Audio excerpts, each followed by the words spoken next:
about Christmas that makes people feel homicidal? Hello, fellow book nerds. This is Gabby, and today I have another new releases video for you. This one's all about December, so we're going to talk about books coming out in December that I'm excited for. And I'm going to tell you, this is going to be a weirdly short video because I only have 5 books to talk about, and 4 of them are like thrillers. And I was like, what's happening? First of all, why is December so dry? But I'm also happy about that because I've got so many videos to make anyway, so I feel like focusing on those will be crucial. But also, like, what's up with all the thrillers? Something the whole, festive spirit makes us feel homicidal, apparently. So let's talk about it. So the first book I'm excited about is The Poison Season by Mara Rutherford. And this one's coming out on 6th of December, and it's a YA fantasy. This one is not a thriller. And I think I have another one that's not a thriller. But everything else is a thriller. So let's do this. Lilo has spent her whole life on Endla, coexisting with the bloodthirsty forest and respecting the poisonous lake that protects her island from the outsiders who seek to destroy it. But as much as Lilo cares for her community, she struggles with the knowledge that her brother will be exiled and forced to live with the outsiders unless he gains enchantment powers before his next birthday. Then comes the day that Lilo sees a younger outsider on the verge of drowning in the lake. She knows she is supposed to leave him to his fate, but instead, she betrays her family, her best friend, and her whole community by helping nurse the young man, Jaren, back to health. Understanding the discovery could lead to unthinkable consequences for both of them. As they grow closer, Lilo and Jaren discover that not all danger comes from beyond the lake, and they can only survive if Lilo is willing to question the very fabric of her society, her people, and herself. Sounds like Forbidden Lovers, which I love. So I'm all in, babes, I'm all in. This one was on many lists, so I'm very, very curious about it. It's called The Ingenue. The Ingenue by Rachel Kapelke-Dale. So this one's coming out on 6th of October as well, and it's an adult thriller, so I wasn't lying. And this selling point of this book was My Dark Vanessa meets the Queen's Gambit, which I think sounds rather interesting because I really liked Dark Vanessa. I really like Queen's Gambit as a show, so I'm curious what this means. But this is the synopsis. When former piano prodigy Saskia Craze returns home from Milwaukee after her mother's unexpected death, she expects to inherit the family estate, the Elf House. But with the discovery that her mother's will bequeathed the Elf House to a man that Saskia shares a complicated history with, she is forced to re-examine her own past and the romantic relationship that changed the course of her life for answers.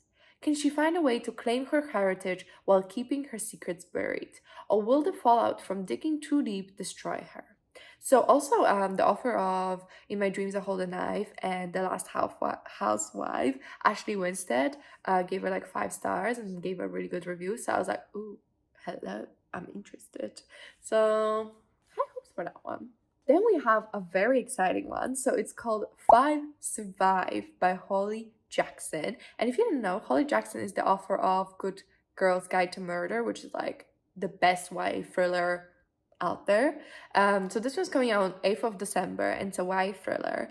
And Good Girl's Guide to Murder is just such a good book, honestly. It's so well written, so thoughtful, and I am so excited. I didn't even know till today that the author had a new book coming out, because Good Girl's Guide to Murder is a trilogy. But I'm so excited. So this is the synopsis. 18-year-old Red and her friends are on a road trip in an RV, heading to the beach for spring break. It's a long drive, but spirits are high until the RV breaks down in the middle of nowhere. There's no mobile phone reception and nobody around to help. And as the wheels are shut out one by one, the friends realize that this is no accident. There's a sniper out in the dark watching them, and he knows exactly who they are. One of the group has a secret that the sniper is willing to kill for. A game of cat and mouse plays out as the group desperately tries to get back and to work out which member of the group is the target. Buried secrets are forced to the light in the cramped, claustrophobic setting of the RV, and tensions within the group will reach deadly levels. Not everyone will survive the night. See, like, if I read this and I was like, oh, it's like a YA thriller, I would be like, I don't see how that works. I just feel like it's not gonna be great or successful. But you know what? I have so much faith in Holly Jackson, that I am sure it's gonna be brilliant. So I am ready for it because I know it's gonna be amazing. Next book I've been very excited about. Can't believe it's already coming out. It sounds so interesting. So it's called A Million to One by Adiba Jaigirdar, and it's coming on 13th of December, and it's a YA historical romance. So it's Titanic having an Ocean's 8 makeover in a heist. So I'm like, what? What? So it's a thief, an artist, an acrobat, an actress, while Josepha, Emile, Hina, and Violet seemingly don't have anything in common. They're united in one goal: stealing the Rubaiyat, a jewel-encrusted book aboard the RMS Titanic that just might be the golden ticket to solving their problems. But careless mistake, old grudges, and new romance threaten to jeopardize everything they've worked for and put them in incredible danger when tragedy strikes. While the odds of pulling off the heist are slim, the odds of survival are even slimmer. So, like, listen, I am curious to see how it'll be executed because I do feel like it might be a bit tactless, considering this feels like a comedy, but a comedy set on Titanic? I don't know. I hope it's done well, but I'm very, very, very, very intrigued as to see whether it is. And the last book is 20 Years Later by Charlie Donlea. So it's coming out 27th of December, and it's adult thriller as well. And here's the synopsis. Avery Mason, host of American Events, knows the subject that grabs a TV audience's attention. Her latest story, a murder mystery laced with kinky sex, tragedy, and betrayal, is guaranteed to be ratings gold. New DNA technology has allowed the New York Medical Examiner's Office to make its first successful identification of a 9/11 victim in years. The twist? The victim, Victoria Ford, has been accused of the gruesome murder of her married lover. In a chilling last phone call to her sister, Victoria begged her to prove her innocence. Emma Ford has waited 20 years to put her sister to rest, but closure won't be complete until she can clear Victoria's name. Alone, she has no luck, but she's convinced that Avery's connection and fame will help. Avery, hoping to negotiate a more lucrative network contract, goes into investigative overdrive. Victoria has been having an affair with a successful novelist, found hanging from the balcony of his Catskill mansion. The rope, the bedroom, and the entire crime scene was covered in Victoria's DNA.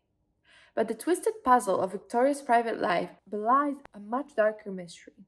And what Avery doesn't realize is that there are other players in the game who are interested in Avery's own secret past, one she has kept hidden from both the network executive and her television audience, a secret she thought was dead and buried. Sounds very kind of convoluted because there's like a lot happening. Like, okay, so we're like finding 9/11 victims through DNA, but then also like solving another murder. I don't know. It sounds kind of interesting though, and very messy. I love a messy murder mystery. Like, that's my vibe. So I'm excited. But let me know, did any of these books stir up anything in you, made you excited to pick them up?